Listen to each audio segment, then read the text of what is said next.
seulement pour les amis. Toi, tu m'appelles monsieur. Tu sais, ça arrive même aux meilleurs de perdre, mais à toi, ça doit arriver souvent.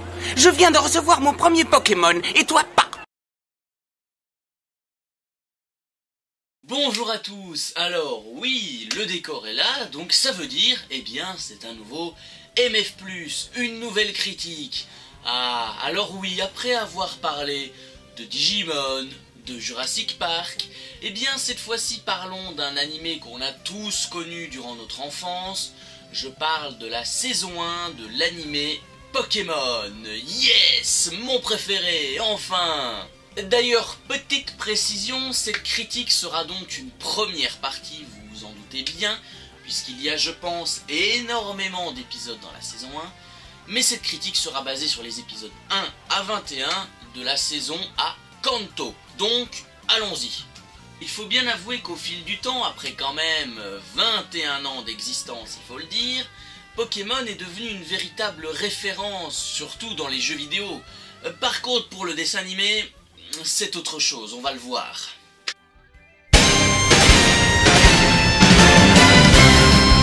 On découvre donc l'histoire de Sacha, un jeune garçon de 10 ans vivant à Bourg-Palette, désirant devenir le plus grand dresseur Pokémon de tous les temps. Et qu'on se le dise, les débuts de Sacha en tant que dresseur n'étaient pas terribles. Il est assez maladroit, il ignore les bases de la capture des Pokémon, mais... Ne le blâmons pas, c'était ses premiers pas aussi, hein. On est tous un petit peu comme ça au début. Ce que j'adore particulièrement dans justement le tout premier épisode de la saison 1, c'est la fameuse confrontation avec Régis, leur première rencontre, qui moi m'a quand même un petit peu marqué, parce que d'un côté on découvre le dresseur étant considéré comme le héros du village, enfin le génie, et l'autre considéré comme le débutant, le loser. Hé, regarde où tu vas. Tu dois être Sacha. Mieux vaut tard que jamais, comme on dit. Tu auras au moins le privilège de me rencontrer. Excuse-moi. Quoi? Je voudrais simplement savoir lequel des 3 Pokémon tu as choisi. Désolé, mais ça ne te regarde pas. Si tu étais arrivé à temps, tu aurais vu que le professeur Chen m'a confié le meilleur Pokémon. Et c'est pas parce que c'est mon grand-père, mais parce que je suis le meilleur. Merci à tous d'être venus assister à ce moment historique. Maintenant, je pars sur les routes du pays pour devenir le meilleur dresseur Pokémon de tous les temps. Par contre, professeur Chen, est-ce que tu peux m'expliquer un petit peu ta réflexion débile, là? Oui, cette réflexion-là. Il a déjà été choisi par quelqu'un qui est arrivé à l'heure. Je vois. J'aurais pas dû me coucher si tard. Genre, il y avait une heure d'arrivée pour les Pokéballs? T'es sérieux? Alors dans ce cas, professeur Chen, tu aurais pu peut-être l'expliquer lors de ton petit speech à la télévision à 11h du soir. Non mais sérieusement, ça aurait peut-être évité à Sacha d'arriver en retard. On est bien d'accord.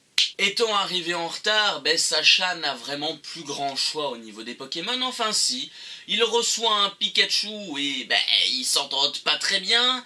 Sa mère l'accueille dehors avec tout le village et lui prépare plus de 30 affaires qu'on ne reverra plus jamais dans le dessin animé. Et nous voilà donc partis pour la première aventure entre notre jeune dresseur à la casquette et sa petite souris électrique. Je dois quand même te prévenir. Il y a un petit problème avec ce Pokémon. Il me faut absolument un Pokémon, professeur. Bon, et bien dans ce cas...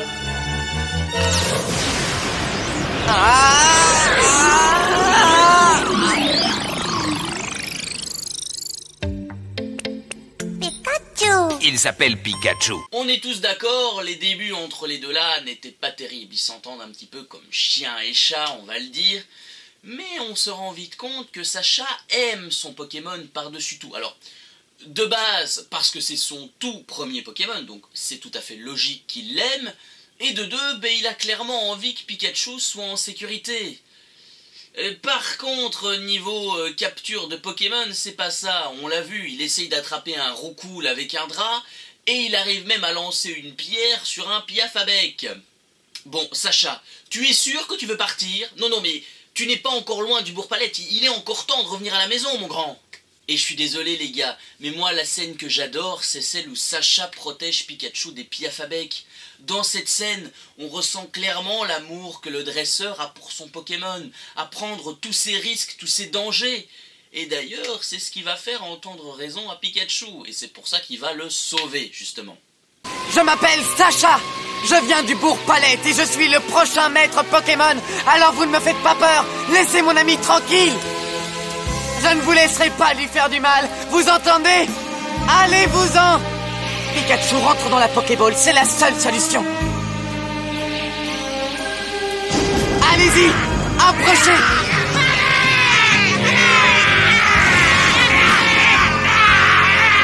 Qu'on se le dise, c'est clairement cette scène qui va lancer leur amitié, une amitié qui donc, dès aujourd'hui en 2017, dure déjà plus de 21 ans, donc vous imaginez, c'est énorme comme amitié. Dans les épisodes suivants, on a justement la première apparition, c'est important, de la Team Rocket, mais surtout la première rencontre assez importante entre Sacha et Ondine, avec la fameuse histoire de bicyclette volée. Il faut que je vous le rappelle parce que elle aime bien le rappeler pendant presque 2 voire 3 saisons de l'animé. Et à la longue, c'est chiant. Oui. Ah, enfin je te tiens. Je me doutais que je te trouverais ici. Ça alors, qu'est-ce qui est arrivé à ton vélo? C'est toi qui oses me demander ce qui est arrivé à mon vélo, espèce d'iconoclaste briseur de vélo. Voilà tout ce qu'il me reste après que tu me l'aies volé pour sauver ton Pokémon. Et justement, dans cet épisode, eh bien, Miaous fait la rencontre de Pikachu et découvre un petit peu la badassitude inhabituelle de cette petite souris. C'est important de le préciser. Oui, c'est vrai. Tu vas voir, Miaous. Pikachu et moi, on te prépare une petite surprise dont tu te souviendras longtemps.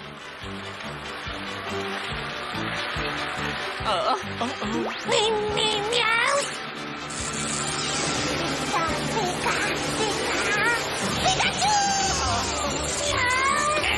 Mais une des rencontres les plus importantes dans cette saison 1, enfin tout du moins dans le début, se déroule dans l'épisode 5 où Sacha se retrouve à Argenta et il va devoir affronter un premier gros test, le champion d'arène d'Argenta, Pierre. Ah oui, c'est fini la rigolade maintenant.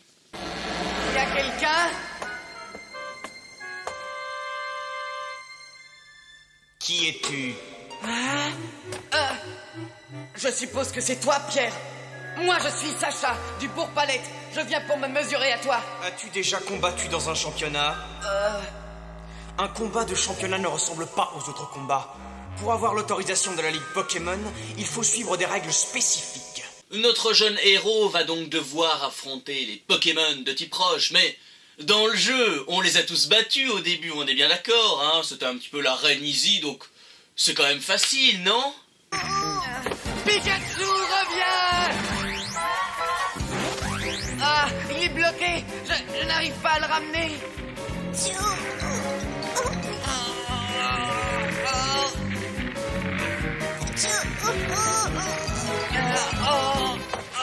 Arrête-le! Est-ce que tu trembles?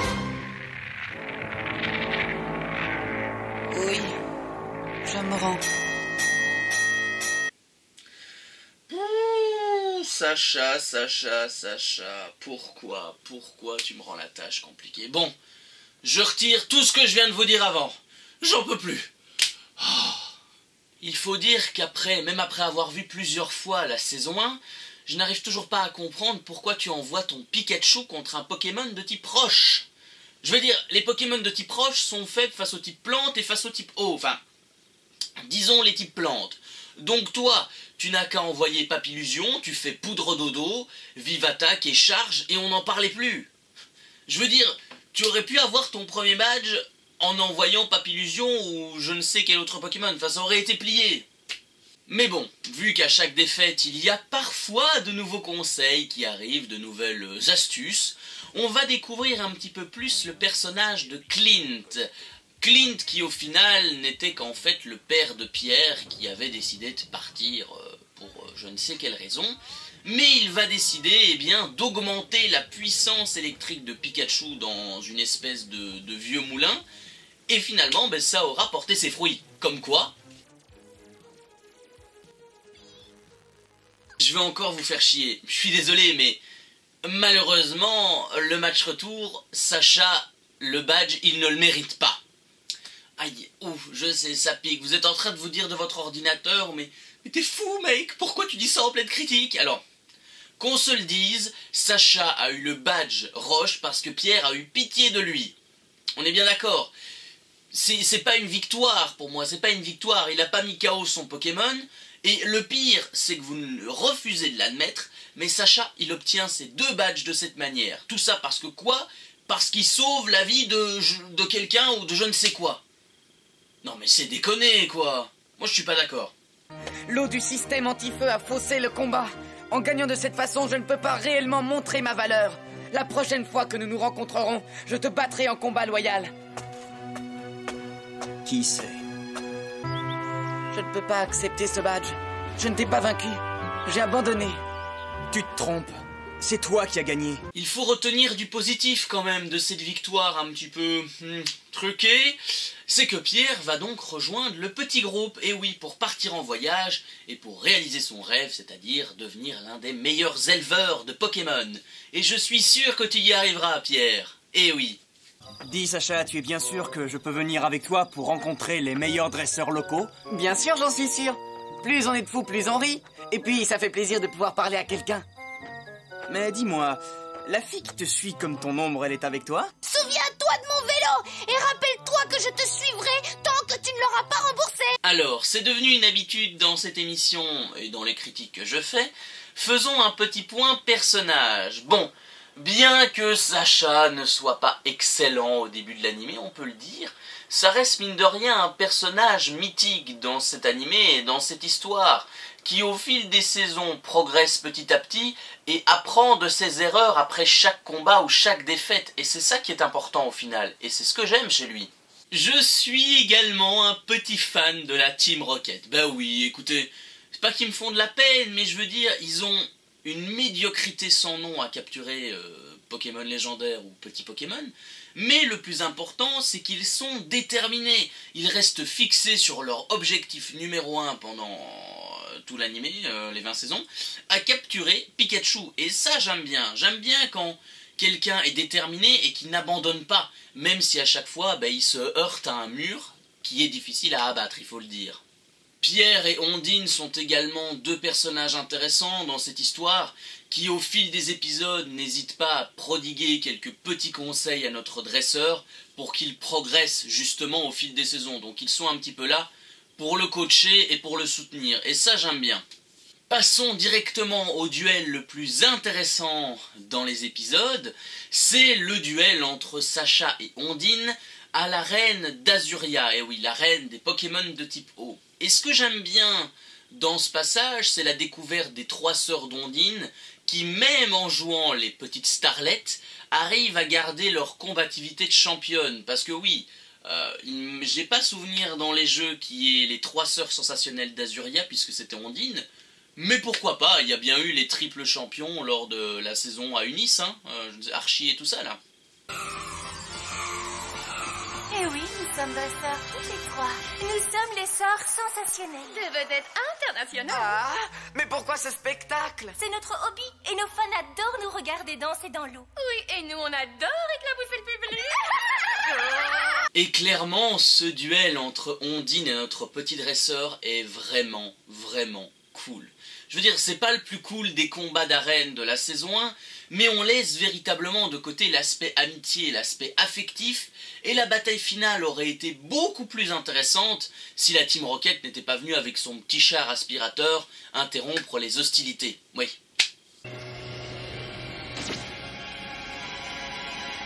Papiluvion, à l'attaque!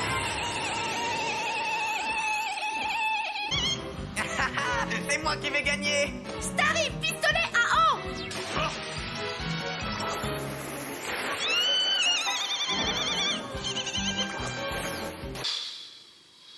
Par contre, Sacha gagne encore un badge par forfait. Ça m'énerve, et la raison, et ça vous allez être d'accord avec moi, la raison est totalement stupide. La preuve en image s'il vous plaît, tout de suite. Vous n'avez qu'à dire que votre combat a été reporté à cause d'un incident technique. Et personne n'aura perdu. Moi, je comptais gagner. Je suppose que je vais pas remporter ce badge cascade. Tu te trompes. Nous te donnons ce badge. Ah? Pourquoi vous lui donnez ce badge? Il n'a pas gagné. Je te rappelle que c'est Pikachu qui nous a tous sauvés. Par contre, je me pose une question quand même assez existentielle, depuis quelque temps il faut le dire. Dans les épisodes 10, 11 et 12, on est bien d'accord. Dans l'ordre, Sacha recueille un Bulbizarre, un Salamèche et un Carapuce. Vous me suivez jusque-là? Très bien, on passe à la suite. Est-ce que, je dis ça comme ça, est-ce que les dresseurs, enfin les soi-disant dresseurs du Bourg-Palette qui ont eu donc un Carapuce, un Salamèche et un Bulbizarre, si on est bien d'accord, est-ce qu'ils auraient abandonné leur Pokémon? Je dis ça, je dis rien, parce qu'on nous tanne pendant des épisodes. Ouais, et ils sont 4 à partir du Bourg-Palette. Oui, mais il n'y a que Régis. Pour moi, il y a Anguille sous roche. Alors, est-ce qu'il les aurait abandonnés? Parce que, excusez-moi, mais Sacha arrive quand même à se faire une équipe de 6 Pokémon. Certes, il en a attrapé 2, mais les 3 autres, il les a pas vraiment cherchés. Hein. On peut le dire vraiment comme ça, quoi. Hein. Ça lui est tombé dessus, hein. Reprenons, si vous le voulez bien, notre aventure à l'épisode 13, où nos héros font donc la connaissance de Léo, chercheur en Pokémon. Et sincèrement, il pète le style. Mais malheureusement, non. C'est un costume spécial que j'utilise pour mes recherches sur les Pokémon. Être dans leur peau m'aide à comprendre ce à quoi ils pensent. Qu'est-ce que vous voulez dire? Beaucoup de races de Pokémon se sont éteintes, et je veux savoir comment ils vivaient. Porter un costume de Pokémon est une façon d'essayer de comprendre leur mode de vie. Vous pouvez comprendre le mode de vie d'un Pokémon en portant son costume? C'est exactement ça. Au-delà d'avoir un phare immense et qui semble assez loin de tout, Léo possède une connaissance énorme, une culture énorme sur les Pokémon vivant autour, et à l'aide d'un petit speech, eh bien, il explique à Sacha que même si leurs travaux sont différents, même si l'un est chercheur et l'autre dresseur, leur but à chacun est le même, c'est-à-dire découvrir toutes les espèces de Pokémon vivantes sur Terre. Et franchement, le petit cours qu'il leur donne, eh ben, moi je trouve ça assez beau. Mais alors, combien y en a-t-il? Hein? À vrai dire, personne ne le sait. Les recherches continuent. Il y a toujours quelque chose à chercher dans la vie, quelque chose qui se trouve à l'intérieur de nous-mêmes. Et qu'est-ce qu'on doit chercher? Il y a tant de choses à découvrir, que ce soit à l'intérieur ou à l'extérieur de nous. La présence de chaque créature sur cette terre a un sens. Il y a un sens à la vie de tous les Pokémon, il y a un sens à la vie de tous les êtres humains. Il y a un sens à toute chose. Léo, malgré le fait, et ça j'en suis navré malheureusement, qu'il n'apparaisse pas beaucoup dans la saison 1, fait quand même une petite allusion que le monde est quand même très vaste et qu'on ignore encore le nombre d'espèces de Pokémon qu'il y a à découvrir. Il dit même qu'il en existe peut-être des centaines, voire des milliers. Écoute, 721, tu n'étais pas loin, hein. Franchement, Léo, tu m'impressionnes. Visionnaire, je dis. Mais l'épisode qui chamboule toute cette saison 1, c'est la rencontre entre Sacha et Bob, le champion de Carmin-sur-Mer. Et enfin un badge gagné à la loyale. Merci, bordel. Quoi, un Pikachu? Regardez, le bébé a porté un bébé Pokémon avec lui, comme c'est mignon. Ça suffit! Pourquoi vous moquez-vous de mon Pikachu? Pika Pika. Je vais te montrer pourquoi. Ouais, Raichu, le grand final.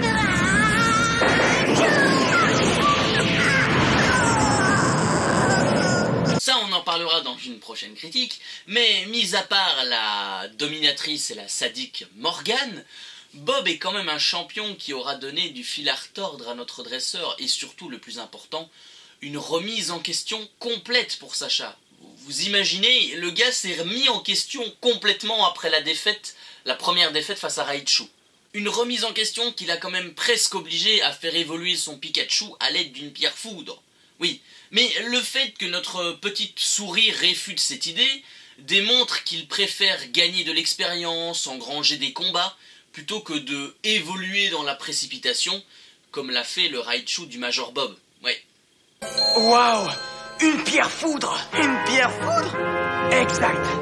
On l'utilise pour que les Pikachu deviennent de puissants Raichu. Je pourrais faire évoluer Pikachu en Raichu? Pikachu deviendrait assez fort pour gagner le combat. Tu dois bien réfléchir avant d'utiliser cette pierre foudre. Ah? Une fois qu'un Pikachu est transformé en Raichu, c'est pour toujours, tu comprends? Pikachu ne sera plus jamais le même. Je vous passe complètement la suite des épisodes qui sont justement centrés sur l'histoire avec le Saint-Anne et sur son naufrage. Donc voilà, bien que j'aurais beaucoup à dire sur ces épisodes, mais on passe. Mais je suis quand même gentil, eh bien oui, parce que je suis comme ça, moi dans la vie. Je vais quand même vous laisser la petite déclaration d'amour entre Sacha et son Papillusion à l'épisode 15, voir encore le duel contre les Léviator, qui était quand même hyper stylé dans l'animé, je trouve. Papillusion est le premier Pokémon que j'ai capturé. J'ai travaillé dur pour l'élever et le dresser. S'il vous plaît, je voudrais le reprendre. Tu ne me laisses pas le choix.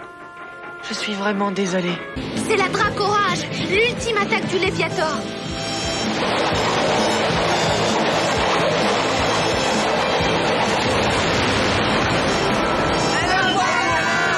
Fuyons! Personne n'a jamais pu échapper à la Dracorage. Voilà.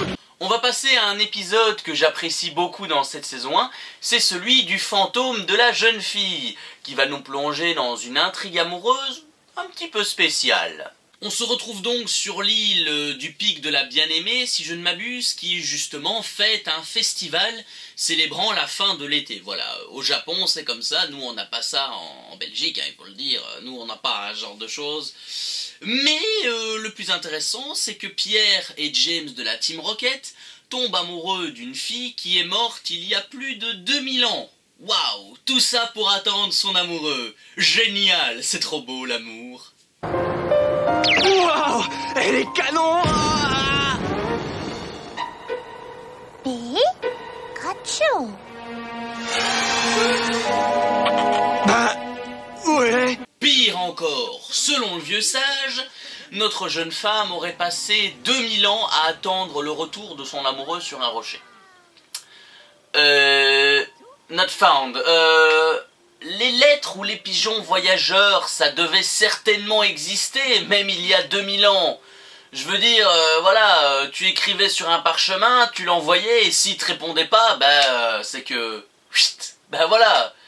Ah, je vous jure. 2000 ans? Elle était amoureuse d'un brave et courageux jeune homme. Mais un jour, il dut partir pour la guerre. Je t'attendrai à jamais. Reviens-moi vite, mon amour. Je t'attends. Et elle attendit longtemps, espérant voir poindre à l'horizon la voile du vaisseau qui lui rapporterait son bien-aimé. Malheureusement, il ne revint jamais. Pierre et James sont tellement envoûtés par cette jeune fille, eh bien qu'ils en perdent la raison, presque à oublier qui ils sont.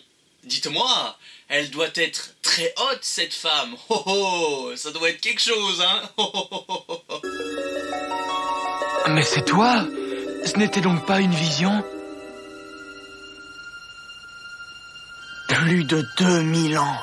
Ah, Te voici enfin, mon amour. Je t'attends depuis si longtemps. c'est toi? C'est vraiment toi? Mais coup de théâtre! Coup de théâtre sur l'île du pic de la bien-aimée. Il s'agissait en fait d'un petit Fantominus qui jouait les petits malins. Et d'ailleurs, je vais vous laisser le passage où il démontre ses talents d'imitateur, parce que c'est juste hors norme. Franchement, magnifique. Tu n'es qu'une souris. Et contre les souris, rien de mieux qu'un piège à souris. Ton piège à souris ne me fait pas peur. Oh, je vois, tu tiens à jouer avec moi, n'est-ce pas? Dans ce cas, ceci devrait te plaire. Fumer est mauvais pour la santé. À moi. Salamèche, à la table. Mignon. Mais voilà de quoi calmer tes ardeurs. Je trouve ça d'ailleurs assez bien même que Fantominus ait eu un petit moment de gloire en tant que principal antagoniste d'un épisode. Alors après ça, donc après avoir vaincu Fantominus, nos héros célèbrent la fin de l'été en dansant et en chantant, et l'épisode se clôture avec le lancer de lampion sur l'eau qui est censé guider les esprits vers un monde meilleur, et dont Fantominus qui promet à la jeune femme de peut-être retrouver son amoureux quelque part. Voilà. Cette fête de la fin de l'été est terminée, mais ta légende perdurera. Merci, Fantominus. Tout le plaisir est pour moi. Cela m'amuse d'entretenir toutes ces vieilles légendes que les gens oublient au fil des années. Et puis, si je me débrouille bien, j'arriverai même à gagner un peu d'argent. Nous nous reverrons l'année prochaine. Je continuerai à attendre sur ce rocher que mon amour revienne enfin auprès de moi jusqu'à l'éternité. Alors on a un petit souci dans cette critique. Normalement j'avais décidé de clôturer après l'épisode 20, mais il y a l'épisode 21 donc qui fait la transition. Enfin l'épisode 20, voilà l'épisode 20, c'est avec le Papillusion qui fait la transition avec Morgane. Et je n'ai pas eu le temps de le critiquer, mais je vais quand même vous laisser le passage où Sacha dit adieu à son Papillusion. Des adieux quand même bouleversants. Donc voilà. Papillusion. Ils vont vite, ils ne sont plus qu'un petit point dans le ciel. Fais attention à toi. Bonne chance, mon ami. Oui. Au revoir, au revoir. Je ne t'oublierai jamais. Merci pour tout, au revoir. Pokémon, attrapez, c'est notre histoire. Ensemble pour la victoire. Ah, 33 minutes de vidéo et voilà qui clôture donc notre première partie de critique sur les 20 premiers épisodes de la saison 1 de Pokémon. Alors, pour être franc, les 20 premiers épisodes sont quand même assez corrects. Bon, je vous l'accorde, le principe reste le même et restera le même pendant presque 20 saisons. Mais finalement, à chaque épisode, on découvre de nouveaux Pokémon, de nouveaux personnages, et surtout diverses intrigues, et c'est assez intéressant, et c'est plutôt bien amené, je trouve. Ah, je vous vois venir, la deuxième partie de cette critique sera beaucoup plus intéressante, et oui, puisque on sera centré sur notre belle et magnifique et dominatrice Morgane. Alors elle est quand même stylée, mais elle est assez effrayante par moments, hein. Donc voilà, restez ouverts à la critique, et rendez-vous le mois prochain, en décembre, pour la, pour la 4e critique de MF+, qui sera encore sur un animé. Et en fin d'épisode, petit test vocal, on verra si vous allez trouver. Bref, salut, abonne-toi, ciao.